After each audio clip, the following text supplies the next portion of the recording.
चाहे मस्जिद बनाया हो, केवल ऊपर के ढांचे में चेंज किया है, नीचे का ढांचा आज भी बौद्ध स्तूप के तौर पर मौजूद है। ज्ञानव्यापी मस्जिद यह ज्ञानव्यापी मस्जिद नहीं है, बल्कि यह आनंदवन है। और 11वीं शताब्दी में गोविंद चंद्र गढ़वाल राजा हुआ था, जो क्षत्रिय बौद्ध राजा था, और उसी के खानदान में जयचंद्र राजा हुआ था, जो कन्नौज का महान राजा था, जिन्होंने बौद्ध धर्म को आश्रय दिया और बुद्धिज्म को बचाने का प्रयास किया। गोविंद चंद्र का मंत्री था लक्ष्मीधर भट्ट, और लक्ष्मीधर भट्ट ने एक संस्कृत निबंध लिखा हुआ है, उसके निबंध में भी उस मंदिर का जिक्र नहीं मिलता। इसका अर्थ यह है कि 12वीं शताब्दी तक वहां कोई मंदिर होने का सबूत नहीं मिलता, बल्कि और एक संस्कृत काव्य मिला है। एक ब्राह्मण ने लिखा हुआ है कि जो मंदिर है वहां वेश्याओं की बस्ती उसने खोली थी। ये जो ब्राह्मण आज डंका पीट रहे, ब्राह्मणवाद का डंका पीट रहे हैं, उन्होंने संस्कृत काव्य में लिखकर रखा है। उस ब्राह्मण का नाम उपलब्ध है, वो काव्य भी उपलब्ध है कि अगर बनारस के मंदिर में अगर जाना है तो वेश्याओं को मिलकर जाना पड़ता था, और बाद में उसने हिजड़े और वेश्याओं को उस मंदिर में प्रवेश दिलाया। तो जो दुराचारी लोग थे, जो नीतिमत्ता को न मानने वाले लोग थे, उन्होंने 12वीं शताब्दी के बाद उसके ऊपर कब्जा किया। साथियों, मथुरा में वो जो बनारस सिटी है, बनारस सिटी के अंदर ही आप थोड़े दूर अंतर पर 1.5-2 किलोमीटर अंतर पर और एक मस्जिद है, और वो भी विवादित है। चर्चा ब्राह्मण लोग केवल ज्ञानव्यापी मस्जिद की कर रहे हैं, वहां 2 चीजें विवादित है। दूसरा जो विवादित मस्जिद है उसको मुस्लिम लोग कहते हैं कि औरंगजेब द्वारा बनाई गई मस्जिद, वहां भी एक कुआं है, वो मस्जिद के बीचों बीच कुआं है, और कुएं को लगकर ब्राह्मण लोग कहते हैं ये क्या है, तो ये लाट भैरव है। अब बनारस में जाओ तो आपको लाट भैरव का दर्शन किए बगैर काशी का दर्शन नहीं होता। तो वह लाट भैरव जो है, आर्कोलॉजिस्ट कहते हैं कि ये लाट भैरव, मैं जब उसके सामने खड़ा हुआ तो 2-3 लोग ऐसा हाथ पकड़कर, इतना बड़ा उसका घेराव था और मेरे से 2 गुना वो ऊंचा था। तो लाट भैरव क्या है? सम्राट अशोक का स्तंभ है।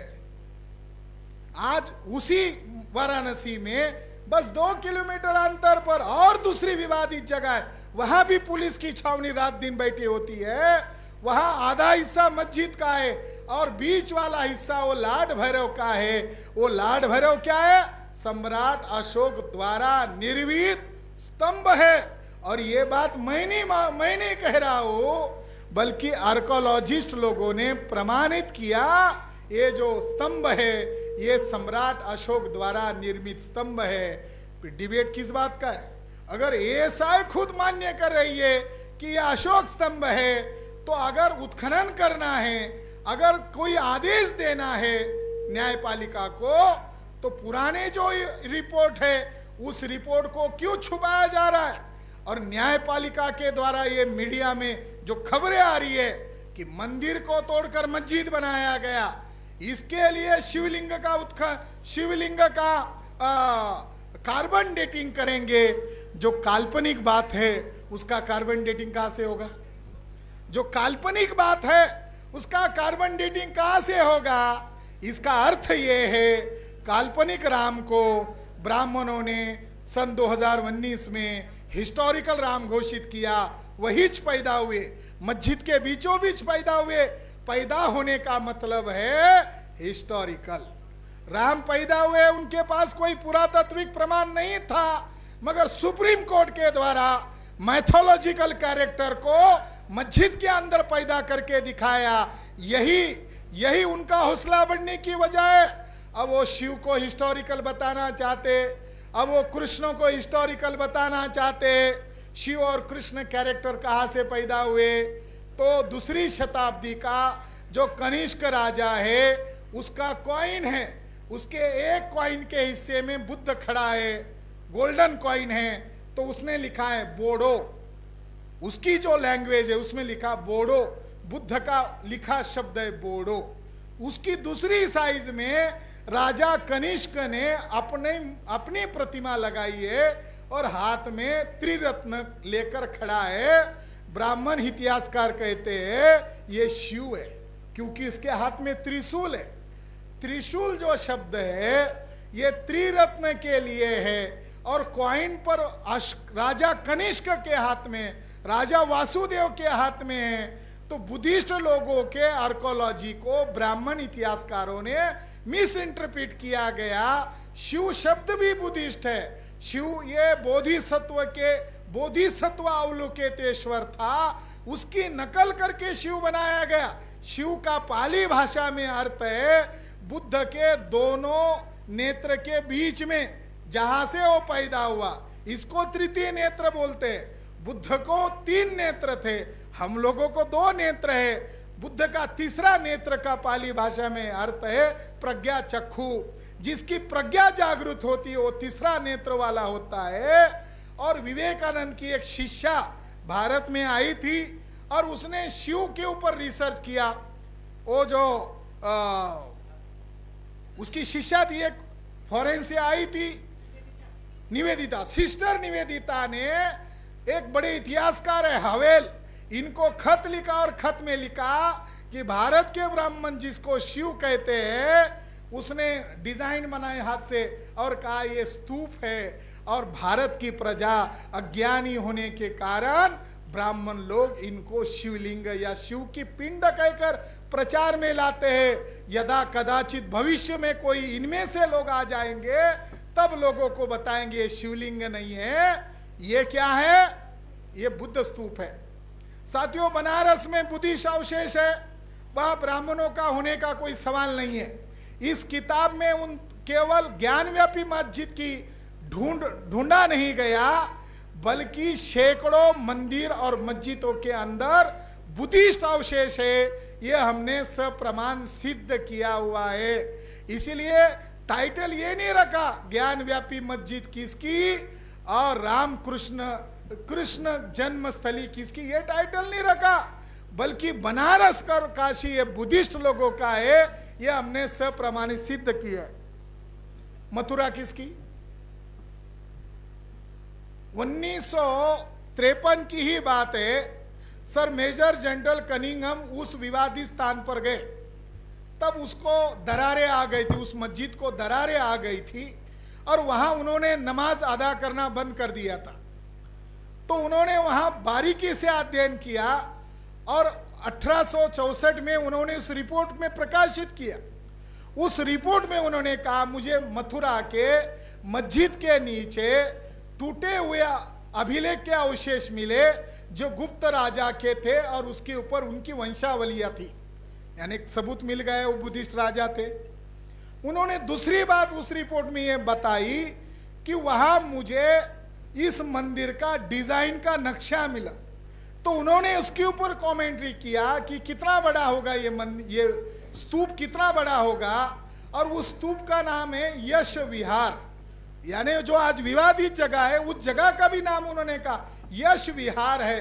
तो उन्होंने कहा जगन्नाथ का विहार और सोमनाथ का जो मंदिर है उससे 2 गुना बड़ा है मथुरा का विहार। साथियों, 11वीं 10वीं शताब्दी में गजनी के द्वारा, गौरी के द्वारा उसके ऊपर केवल जलाया गया, नष्ट नहीं किया गया। औरंगजेब के द्वारा सन 1659 में उसके ऊपर कब्जा किया गया, मगर उसके नीचे जो मिला तो कनिंघम को 3 चीजें मिली। नंबर 1 उसका नक्शा मिला, गुप्त राजा का अभिलेख मिला। नंबर 3 बुद्ध की माता महामाया का टहनी को पकड़ा हुआ एक शिल्प मिला और बुद्ध की प्रतिमा मिली। ये सारी चीजें उस समय वहां लाहौर म्यूजियम था, तो लाहौर म्यूजियम में वो शिफ्ट किया हुआ है। और आने वाले समय में मैं लाहौर पाकिस्तान में जाकर उन चीज़ों की फोटोग्राफ लाने का प्रयास करने वाला हूँ, क्योंकि ये लड़ाई हमको आर्कोलॉजिकल तो एविडेंस मिल गए और वहाँ खोजबीन करने के लिए कोई रुकावट होने का सवाल नहीं है। मगर आज ये चीज़ें लाहौर म्यूजियम में लॉकडाउन का पीरियड था तो मेश्राम साहब ने मुझे खबर बताई, तो उन्होंने कहा कि बिहार में एक राजपूत व्यक्ति है और उसने केंद्र सरकार को डिमांड किया था कि तथागत बुद्ध का भिक्षा पात्र पुरुषपुर में अफगानिस्तान में है और भारत सरकार की जिम्मेदारी है कि बुद्ध अगर भारतीय है, बुद्ध के कारण भारत की पहचान है, तो भारत सरकार वो भिक्षा पात्र को लाए। मैं भी इस कार्यक्रम के अवसर पर बोलना चाहता हूँ कि नरेंद्र मोदी बीच बीच में तथागत बुद्ध की बहुत तारीफ करते हैं और इतनी तारीफ करते हैं कि सुनने वालों को लगता है कि नरेंद्र मोदी कहीं बुद्धिस्ट तो बन गए नहीं। नरेंद्र मोदी के गांव जो है वहां भी बुद्ध धर्म के अवशेष है। तो वो जो बुद्ध के अवशेष आज लाहौर म्यूजियम में है, तो भारत सरकार की जिम्मेदारी है कि जो कनिंघम महोदय को उस विवादित स्थान से मिले हुए जो चीजें मिली, मॉन्यूमेंट्स मिले, भारत सरकार की जिम्मेदारी है कि वो भारत लाए जाए। साथियों, उस आधार पर हम कह रहे हैं कि मथुरा यह बौद्ध स्थान है, मगर दुख की बात है भारत के लोगों को, खासकर कि मथुरा के लोगों को, वहां लगभग दर्जनों टीले हैं। एक टीले को विनायक टीला नाम दिया, एक टीले को गोवर्धन टीला नाम दिया, एक टीले को फलाना नाम दिया, एक टीले को कंस नाम टीला दिया। कनिंघम महोदय कहते हैं कि मैंने उस विवादित मस्जिद के नीचे बौद्ध अवशेष ढूंढ लिए, मगर उसने रिपोर्ट में लिखा, उसको भी बहुत जल्दबाजी थी, उसी के कारण बुद्ध का इतिहास ढूंढा गया। उसने रिपोर्ट में लिखा, बुद्ध के प्रमुख 7 शिष्यों के यहाँ 7 बड़े बड़े स्तूप है, जिसके ऊपर ब्राह्मणों ने ब्राह्मणी देवताओं के नाम पर आज कब्जा किया हुआ है, और जल्द से जल्द ब्रिटिश सरकार अगर इसका उत्खनन करेगी तो भारत का वास्तविक इतिहास सामने आएगा। क्या है मथुरा में? सम्राट अशोक मौर्य के गुरु उपगुप्त महाथेरो, उनका स्तूप है। मथुरा में एक स्तूप सम्राट अशोक के गुरु का है, दूसरा स्तूप उनके पुत्र राहुल का है, तीसरा स्तूप भंते आनंद का है, उनके सौतेले भाई आनंद, उनका स्तूप है, और उनके प्रमुख शिष्यों का वह स्तूप है। साथियों, आज मथुरा वासी लोगों को ये जो कहानियां प्रचार में लाकर सारी केवल उस मस्जिद के ऊपर कब्जा नहीं किया। आज की खबर है, सुप्रीम हाई कोर्ट ने जितने भी मुकदमे वो अपने हवाले ले लिए और हाई कोर्ट ने ऐलान किया कि कृष्ण जन्मभूमि का फैसला हम देंगे। आज मुझे पता चला कि कितनी विवाद की जगह है, 16.5 एकड़ जमीन के ऊपर सुनवाई कर रही है कोर्ट, और ये आधार पर कह रही है कि वो जन्मस्थल है। इसका मतलब ये है कि भारत की लोकतांत्रिक संस्थाओं को ब्राह्मणों ने अपने हाथ में लिया है। हम इतिहास को देख रहे हैं और हम निरपेक्ष भाव से लिख रहे हैं, हमारे पास सबूत है, मगर उनके पास क्या है? खरीदे गए जज है। उनके पास क्या है? ये साय के द्वारा जो चुने गए ब्राह्मण लोग हैं उनके हाथ में है।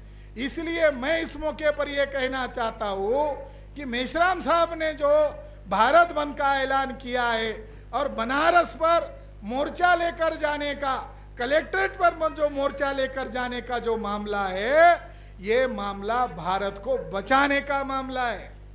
यही हमारा इतिहास है। जो ब्राह्मण लोग कब्जा करना चाहते हैं, जैसा चुनाव आयोग के द्वारा ईवीएम घोटाला किया जा रहा है, उसी तरह एएसआई के द्वारा भी काल्पनिक बातों को इतिहास माना जा रहा है। मैंने एक चैप्टर लिखा है कि महाभारत ये बौद्ध धर्म की प्रतिक्रिया में लिखा गया ग्रंथ है। सारे एविडेंस दिए हैं। महाभारत का अध्ययन करने के बाद मुझे पता चला कृष्ण का जो काल्पनिक जीवन है, काल्पनिक जीवन का काल्पनिक कृष्ण केवल मात्र एक दिन मथुरा में गया था और उसके बाद वहां से वो भाग गया था। इसीलिए महाभारतकार ब्राह्मणों ने लिखा कृष्ण रण छोड़ दास है। कृष्ण का एक नाम है रण छोड़कर भागने वाला। ये मालूम है हमको कि भाई भाइयों में लड़ाई लड़ाने वाला, मगर कृष्ण का एक नाम है रण छोड़कर भागने वाला। तो अभी बड़ी खुशी की बात है, हमारे लोगों को मालूम नहीं मगर बीजेपी के लोगों को मालूम है, पंडित दीनदयाल उपाध्याय, इनकी एक डिजिटल लाइब्रेरी है। गूगल में आप जाओ, तो उनकी एक डिजिटल लाइब्रेरी है, तो उनके पास कुछ बहुमूल्य किताबें उन्होंने वहां अपलोड करके रखी है, चाहे वो आरएसएस वालों के पास होगी, वहां अपलोड करके रखी है। तो उसके ऊपर एक किताब अपलोड करके रखी है, महाभारत का अंग्रेजी ट्रांसलेशन वॉल्यूम नंबर 7 केवल 7 भाग तक आया होगा, इसीलिए एक खंड को उन्होंने अपलोड करके रखा। शायद बीजेपी वालों को इस बात की खुशी होगी कि देखो अमेरिका वाले महाभारत का अनुवाद कर रहे हैं, और जिसने अनुवाद किया वो 8 लोग हैं, और उसका चीफ एडिटर का नाम है फिट्जगेराल्ड महोदय का दुनिया के ऊपर एहसान हो गया। उन्होंने 2011 तक 11 वॉल्यूम में महाभारत का अनुवाद किया। अब महाभारत का ऑथेंटिक अनुवाद फिट्जगेराल्ड की अमेरिका के टीम ने किया। मैं ये क्यों बता रहा हूं, जब ब्राह्मण तर्क के आधार पर हार जाते हैं तब वो बोलते हैं कि आप ब्रिटिशों का हवाला दे रहे हो, मगर बीजेपी के लोगों ने फिट्जगेराल्ड का वॉल्यूम नंबर 7 अपनी डिजिटल लाइब्रेरी पर अपलोड करके रखा है। और 11वें वॉल्यूम में फिट्जगेराल्ड ने लिखा कि महाभारत ये प्रतिक्रांति के बाद लिखा हुआ ग्रंथ है। जरासंध जो कैरेक्टर है महाभारत का, कृष्ण के साथ लड़ाई का जो कैरेक्टर है फिट्जगेराल्ड, एक जर्मन लेडी है बिराड्यू, और एक दूसरे हिल्डबिटल एक बड़े संशोधक है, इन्होंने महाभारत की हर प्रतीक और हर शब्दावली में गए। तो जरासंध कौन है? अशोक को ब्राह्मणों ने जरासंध दिखाया। ब्राह्मण लोगों ने डायरेक्ट बुद्धिस्टों के खिलाफ महाभारत नहीं लिखा। अगर महाभारत लिखा होता तो उस समय बुद्धिस्ट प्रजा जिंदा थी, हो सकता है ब्राह्मणों का मॉब लिंचिंग होता। तो बुद्धिस्ट प्रजा को ध्यान में रखकर ब्राह्मणों ने इशारे में लिखा है। और जो पात्र है, जो कैरेक्टर है, ये सारे के सारे कैरेक्टर महाभारत के जितने भी कैरेक्टर है, ये जो उनकी पांच पतियों की जो पत्नी है ये तारा देवी है, यानी डिकोड कर दिया। तारा देवी और पंच बुद्ध या 5 बोधिसत्व, ये आर्कोलॉजी में एविडेंसेस है। तो ब्राह्मणों ने पंच बोधिसत्व या 5 बुद्धों के साथ जो प्रज्ञा देवी दिखाई जाती है, इसको काउंटर करने के लिए वो 5 पांडव की पत्नी दिखाया। धर्मराज कौन है? बुद्ध का नाम एक धर्मराज है, अशोक का एक विशेषण धर्मराज है। धर्मराज बुद्ध था, धम्मराजा बुद्ध था। बुद्ध का पाली में नाम है धम्मराजा, अशोक का पाली में नाम है धम्मराजा। जो 5 पांडव हुए, एक पांडव को उन्होंने धर्मराजा बताया। इस तरीके से महाभारत के माध्यम से, यहाँ तक कि गीता के माध्यम से बौद्ध तत्व ज्ञान को काउंटर किया है। और महाभारत के कारण ही क्षत्रियों को नाजायज घोषित किया गया है। परशुराम के द्वारा क्षत्रियों को नाजायज घोषित किया है, रामायण के द्वारा क्षत्रिय राम को नाजायज घोषित किया है। साथियों, क्षत्रियों के खिलाफ भी ब्राह्मणों ने षड्यंत्र किया, क्योंकि वो नाग बुद्धिस्ट थे। मैं अंत में यही बात कहकर मेरी बात को खत्म करना चाहता हूं कि अगर काशी भी बुद्धिस्ट का है, बनारस भी बुद्धिस्ट का है, मथुरा भी बुद्धिस्ट का है, अयोध्या भी बुद्धिस्ट का है, मेरा सवाल है ब्राह्मणों को, अगर आप इस पर कब्जा करना चाहते हैं तो हमारे साथ डिबेट में उतरना होगा, हमको पहले हराना होगा। मगर मेरा चुनौती है ब्राह्मणों को कि बुद्ध के पहले और सम्राट अशोक के पहले आपका एक सिंगल कहीं मंदिर हो, इसका आर्कोलॉजिकल एविडेंस बता दो। ब्राह्मणों का बुद्ध के पहले और सम्राट अशोक के पहले एक भी मंदिर नहीं है, एक भी प्रतिमा नहीं है। ब्राह्मणों के ऋग्वेद में तो प्रतिमा बनाने वाले पनी लोगों को, नाग लोगों को गालियां दिए। प्रतिमा बनाने का सभ्यता पूर्ण लोगों ने काम किया। इसलिए मेरा दावा है कि ब्राह्मणों का भारत में कुछ नहीं है, मिट्टी के ऊपर भी कुछ नहीं है और मिट्टी के अंदर भी कुछ नहीं है। इसलिए मैं ये कह रहा हूं कि ब्राह्मणों का या कुछ भी नहीं।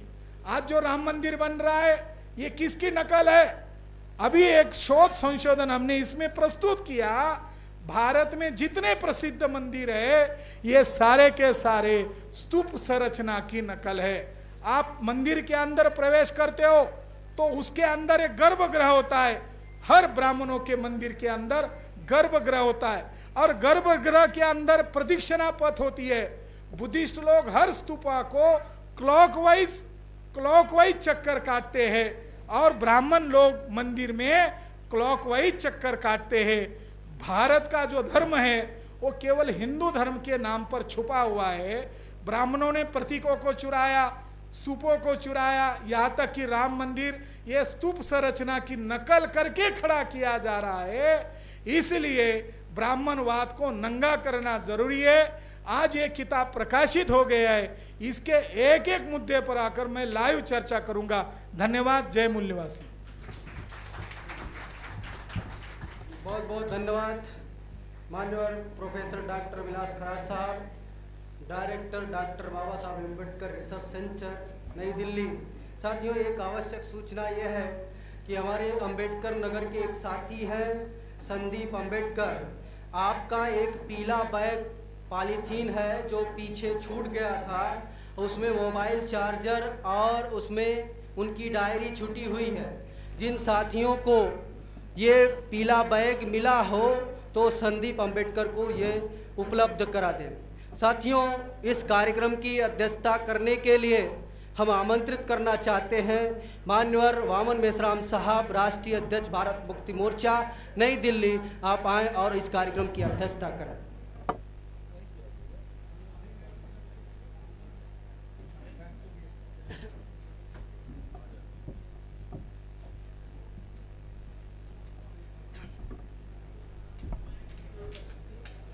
हेलो साथियों,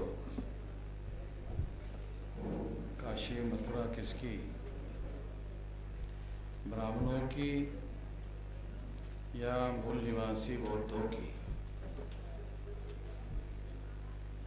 ये टाइटल में मूल निवासी बौद्धों की ऐसा शब्द प्रयोग डालने से इसकी उपयुक्तता और ज़्यादा बढ़ सकती है।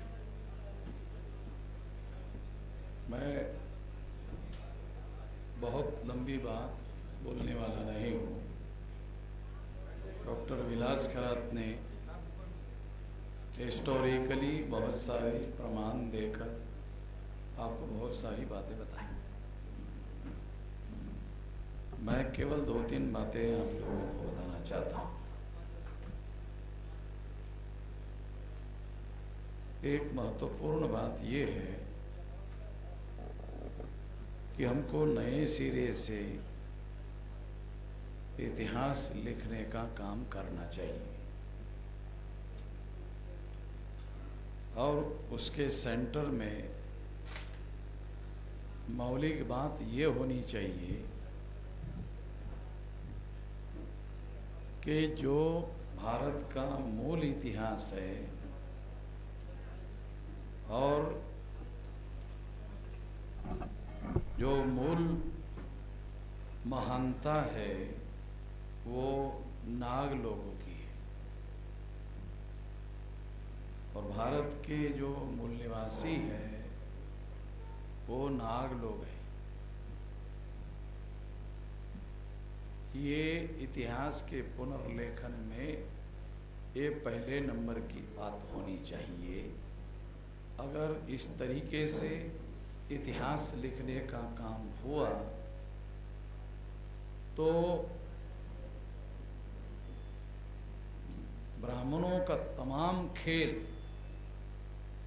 एक्सपोज किया जा सकता है, क्योंकि नागों के पूर्व ब्राह्मण नहीं थे। यूरेशियन ब्राह्मण भारत में यूरेशिया से आए तो उनका संघर्ष ब्राह्मणों का नाग लोगों से ही हुआ।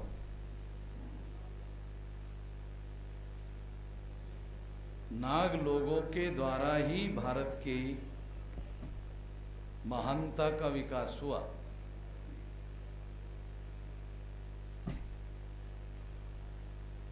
बुद्ध का ऐतिहासिक प्रारंभ भी नाग लोगों से जुड़ा हुआ है।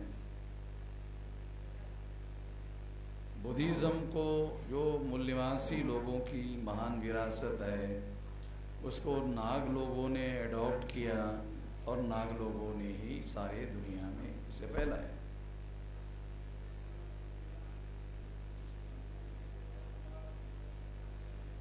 अगर ये इतिहास भारत में सामने लाया जाए तो बहुत सारी ब्राह्मणों की जो बातें हैं वो सारी की सारी एक्सपोज हो जाएगी। दूसरी बहुत बड़ी बात इतिहास के पुनर्लेखन में ये लिखना जरूरी होगा, नागों के साथ ब्राह्मण लड़ाई लड़ नहीं पाए, जीत नहीं पाए, इतने महान लोग थे। इसलिए हिंसा करके नाग लोगों का सम्राट बृहदत्त मौर्य आखिरी सम्राट, उसकी हिंसा से हत्या की पुष्यमित्र शुंग के द्वारा, और इस तरीके से वो साम्राज्य समाप्त करने का काम किया गया।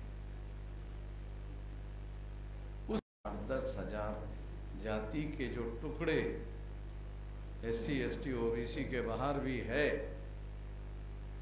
वो सारे के सारे टुकड़े नाग लोगों के किए। जातियों को, नाग लोगों को विभाजित करने के लिए जातियां बनाई है। ये मेरा नया, मैं तर्क के आधार पर बातें करते रहता हूँ, फिर इतिहासकार सबूत लाते, बाद में लाते हैं। तो मेरा ये कहना है कि नाग लोगों को जातियों के टुकड़ों में बांटा गया, तो मूल निवासियों को जो जातियां विभाजित करने के लिए बनाई, एक दुखद बात यह है कि अभी लोगों को जातियों का गर्व होता है जो ब्राह्मणों को मजबूत करने का काम करता है। हम जातियों के आधार पर इकट्ठा होने का सोचते हैं, ये विभाजन की प्रक्रिया को दृढ़ करता है। जातियों का समूह बनाकर इकट्ठा होना और एक सिंगल जाति को आधार बनाकर इकट्ठा होना, ये दो कॉन्सेप्ट अलग अलग है। इसलिए हमें ये थ्योरी समाज में प्रचलित करनी होगी कि हम सब मूल निवासियों के पुरखे नाग लोग थे, वो महान थे, उन्होंने ये विरासत का निर्माण किया, ये किया, ये किया, ये सारा डॉक्यूमेंट्री एविडेंस है। उसको विभाजित करने के लिए जातियां बनाई। जातियां बनने की वजह से हम आपस में लड़ने झगड़ने लगे और इकट्ठा होकर ब्राह्मणों का मुकाबला नहीं कर पाए। जब यूरेशिया से ब्राह्मण लोग आए तो ये यूरेशियन लोग थे, ब्राह्मण थोड़ी थे। यूरेशिया से जो लोग आए ये यूरेशियन लोग थे, ब्राह्मण थोड़ी थे। जब यूरेशिया से भारत में आए, समझाने के लिए आपको नई चौंकानी वाली बात बताता हूँ, ये वर्ण व्यवस्था जो है, जब यूरेशिया से भारत में आए ब्राह्मण, तो ब्राह्मणों ने वर्ण व्यवस्था बनाई, तो ब्राह्मण सबसे ऊपर है, ब्राह्मणों ने वर्ण व्यवस्था बनाई, तो यहाँ के लोगों से 3 वर्ण बनाए, क्षत्रिय वैश्य शूद्र। क्षत्रिय वैश्य शूद्र सारे मूल निवासी हैं।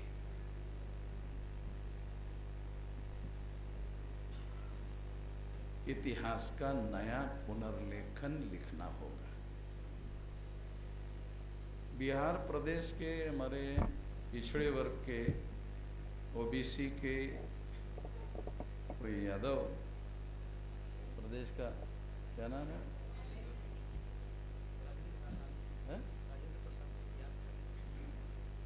हमारा कार्यकर्ता प्रदेश का पिछड़े वर्ग का प्रमुख दिनेश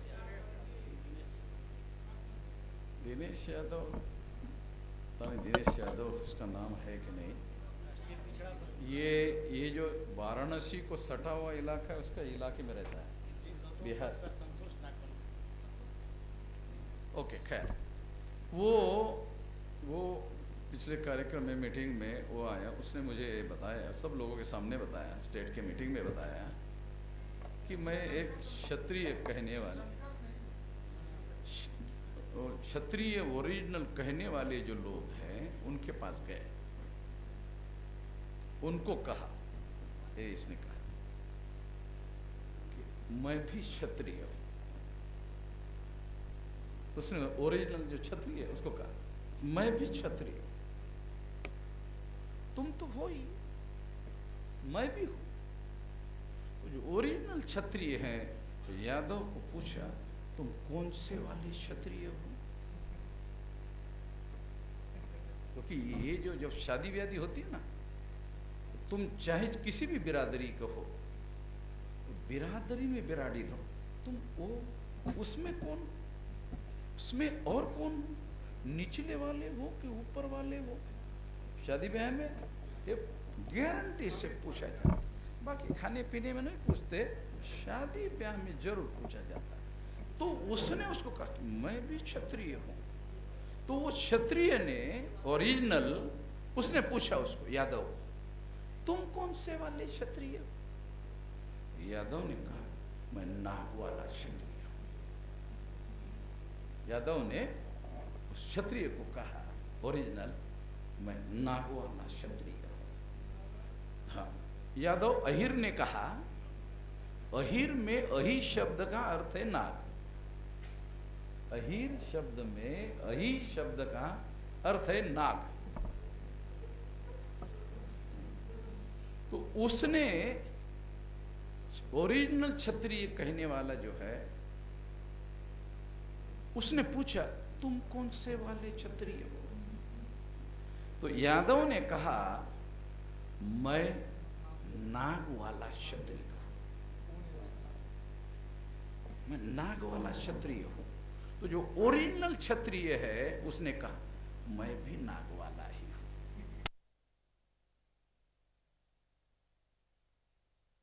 आप में से बहुत संख्य लोगों को जो परिवार में हजारों सालों से परंपरागत जो ज्ञान है, हिस्टोरियन उसको सबूत मानते हैं। परिवार में जो हजारों साल से परंपरा में आता है ना, बाप दादा अपने बेटे को, बेटा पोते को, पोता, और वो उसको बताते रहता है।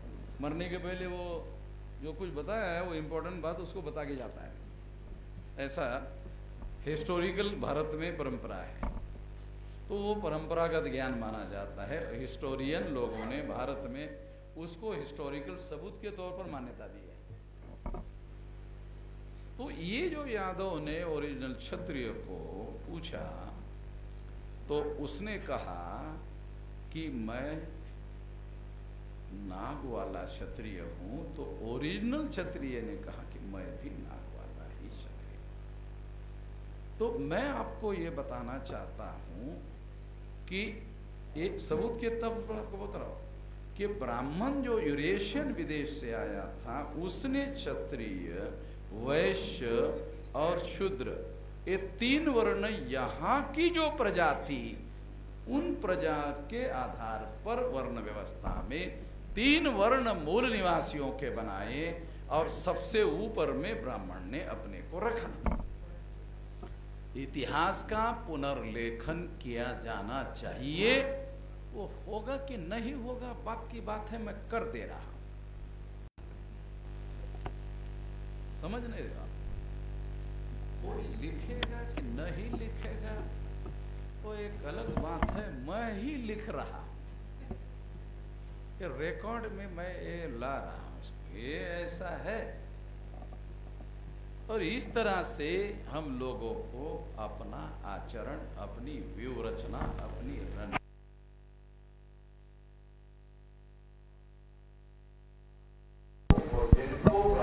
क्षत्रिय बनाया था ताकि वर्ण व्यवस्था का बचाव किया जा सके। तो इसको हमको अगर क्षत्रियों को साथ में लेते हैं तो हम लोग सारा प्रपंच एकदम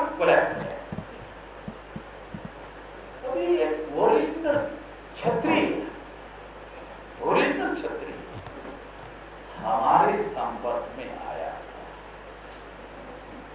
उसको ब्राह्मण ने टेलीफोन किया और कहा कि क्षत्रिय महाराज ये सब खत्म हो जाएगा, ब्राह्मण मेषराम और विलास खराज के साथ लगे हुए हो, खत्म हो जाएगा, अरे बचाना होगा।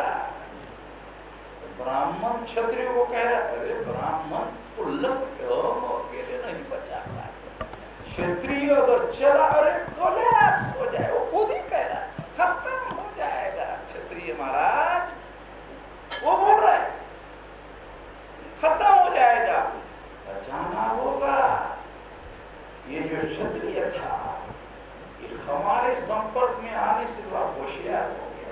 हमारे संपर्क में आए बगैर भारत में कोई होशियार ही नहीं हो सकता। और एक बड़ा बयान दे रहा हूँ, बाकी तो बुड़बक लोग, बुड़बक समझता, बुड़बक ये आपके इलाके का शहर शायद बिहार का है, बुड़बक जो है, तो वो हमारे संपर्क में आया क्षत्रिय जो है सयाना, तो वो उसको कोई जवाब नहीं दे रहा था, वो जो बोल रहा था सुन रहा है, तो और बोल रहा है, उसको लग रहा है कि क्षत्रिय अपने कब्जे में आ गया है, अभी अपनी हाँ में हाँ मिला रहा है। तो वो क्षत्रिय वो ब्राह्मण बोलता रहा, वो ब्राह्मण को मालूम है रिकॉर्ड हो गया, पूरा रिकॉर्ड करने के बाद उस क्षत्रिय ने रिकॉर्ड किया मेरे बदले। ब्राह्मण का और क्षत्रिय का जो रिकॉर्डिंग है वो क्षत्रिय ने मेरे पर भेज दिया। समझ में आ रहा है? क्षत्रिय को कहा कि तुम नाग हो, बस इतना कहने भर से वो मेरा हो गया। उसने मान्य भी किया ब्राह्मण विदेशी है। मैं क्या कह रहा हूँ कि हमें अपनी ये लड़ाई है और लड़ाई के पहले रणनीति होती है। तो मैं ये जानता हूँ, मानता हूँ कि ब्राह्मणों का साम्राज्य क्षत्रियों पर खड़ा है। क्षत्रिय अगर स्लिप बैक हो गया हरा के सारा मामला खत्म। तो रणनीतिक मामला है, ये करना होगा, इतिहास भी लिखना होगा। तो ये सारी बातें हैं, तो नए सिरे इतिहास का पुनर्लेखन करने की जरूरत है। आखिरी बात, आरएसएस ने पिछले 2-3 दशक के पहले जब राम जन्मभूमि बाबरी मस्जिद का मामला वो चला रहे थे, तो अभियान चला रहे थे, उस दौरान का 3000 मस्जिद है जो मंदिरों को तोड़कर बनाई गई, ऐसा उनके अखबार में बयान आते थे। 3000 मस्जिद है जो मंदिर तोड़कर बनाए गए, ऐसा वो कहते थे। मैं उन लोगों का बहुत आभारी जिन ब्राह्मणों ने ये कहा कि 3000 मंदिर मस्जिद तोड़कर बनाए। मुझे अब ज्यादा ढूंढने की जरूरत नहीं है, 3000 मंदिर बौद्ध विहार तोड़कर बनाए, सिंपल इतना लिखना है। बुद्धिस्ट लोगों का, मूल निवासी बुद्धिस्ट लोगों के बुद्ध विहार ब्राह्मणों ने तोड़े, फिर ब्राह्मणों के मंदिर तोड़कर मुसलमानों ने मस्जिद बनाए। तो कानून का सिद्धांत कहता है कि पहले किसका था? सारा का सारा बुद्धों को लौटाना पड़े। बौद्धों को, मूल निवासी बौद्धों को उनकी विरासत लौटाने का मामला संगठित शक्ति पर निर्भर है। और संगठित शक्ति का सिद्धांत मैंने 2 पेज के पहले आपको समझाया। अगर हम 6 लाख गांव का संगठन निर्माण करते हैं तो ब्राह्मण हमारी समझदारी की बात सुनने वाला, मानने वाला नहीं है। ये इन्होंने सबूत दिए, वो पढ़ेंगे जरूर, हमारे लोग बाद में पढ़ेंगे, ब्राह्मण पहले पढ़ेंगे। तो क्या क्या है ये पढ़ेगा, काउंटर क्या करना है ये करेगा, ऐसा करेगा।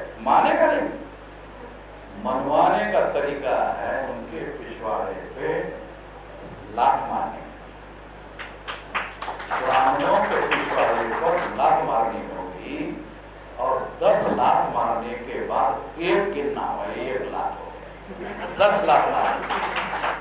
मतलब मैं तो हिंसा करने का पक्षधर नहीं, आदमी टेढ़े लोग हैं, टेढ़े लोगों को समझाकर समझने वाले नहीं है। कुत्ते के पूंछ में उंगली डाल दो, कुत्ते के पूंछ में उंगली डाल दो और उंगली बांध के रखो, साल मारो, फिर तो सारी टेढ़ी की टेढ़ी रहेगी कुत्ते की, वो सीधी होने वाली नहीं है। अनुभव से कह रहा हूँ, 2-3 हजार साल का जो अनुभव है उसके आधार पर कह रहा हूँ, ये परिवर्तन केवल संगठित शक्ति से ही हो। समझाने से कुछ मानने वाले नहीं, समझाने का कोई मतलब है नहीं। दुनिया को बताना चाहिए जरूर इस तरह के किताबें लिखकर कि हमारा पक्ष न्याय का पक्ष है, हमारा पक्ष सबूतों के आधार पर है। दुनिया को, ब्राह्मणों को नहीं, उनको समझाने का मतलब नहीं है। क्यों? ब्राह्मणों को समझाने का मतलब नहीं, क्यों? पहले से समझे हुए लोग हैं। आपको लगता है कि ब्राह्मणों ने अज्ञानतावश कब्जा किया हुआ? बोले बनकर लोग, इस सिद्धांत में नहीं मानता। मान बनाकर कॉन्शियसली सारा कुछ किया हुआ है, तो वो अज्ञानतावश नहीं किया, उन्होंने जानबूझकर किया हुआ है। इसलिए हम लोगों को संगठित शक्ति के बल से ही ये मुक्ति होगी। अगर ये करना भी है तो संगठित शक्ति के बल पर होगा, एक राज्य सत्ता के बल पर होगा और एक संगठित शक्ति के बल पर होगा।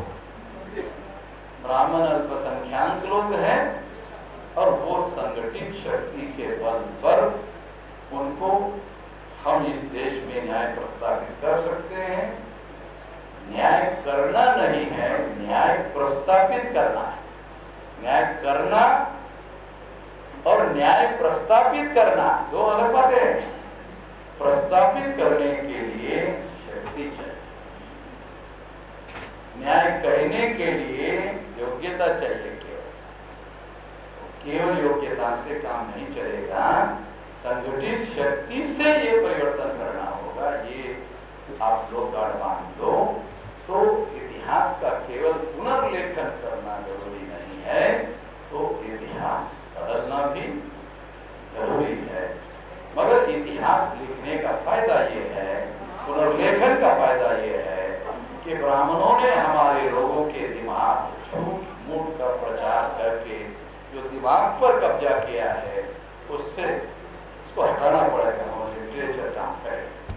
इसलिए ये किताब जो है ये 600 रुपए का, 2 किताब आज के तारीख में 300 रुपए में 50% कंसेशन हो जाएगा। कल नहीं मिलेगा, आज नहीं,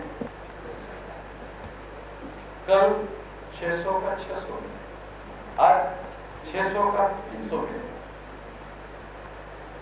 इतना ही मैं इस मौके पर कहना चाहता हूँ। धन्यवाद।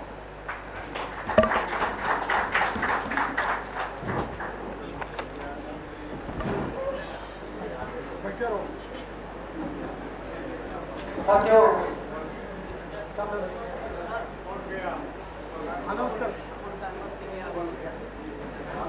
साथियों, किसी भी संगठन शक्ति बढ़ाने के लिए प्रचारक की आवश्यकता होती है और प्रचारक समाज से निर्माण होते हैं।